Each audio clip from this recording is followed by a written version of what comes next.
آره هرکی که با من گذاشت سر به سر، آخر سر خودش رو در به در. یه مشت آدم که هم بودن انقدر هرس دارن که دل شیطان یه پوستشونو بکن.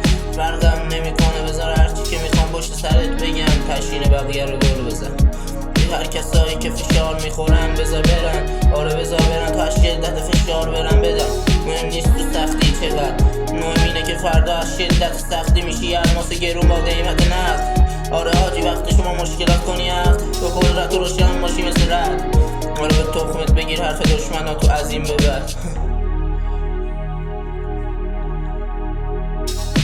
من خستم از عربده‌های ریز و درشتم، آره من خستم از اینکه غم مردم رو گرفتم تو مشتم. منافقا گوه میخورن که گوه خوری میکنم پشتم. من ای گشتم تا عوض کنم دنیای زشتم. آره من کسیم که نفس خودم رو کشتم تا بسازم بهشتم.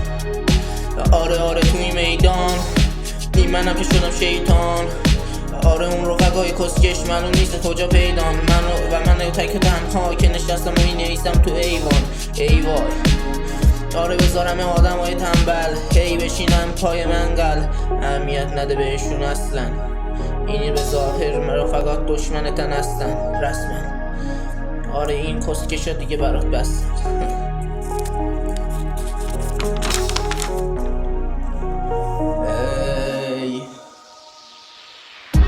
حالا که ساخته شده این بهشت جهنمی، باید به مردمان خودش بهش محل ندی.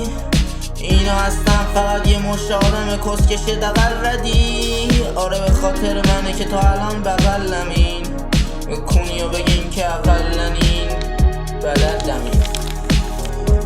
آره تو این میدان این منم که شدم شیطان. آره اون رفقای کسکش معلوم نیست اصلا کجا پیدان. و من تک و تنها که نشستم و می نویسم تو ایوان.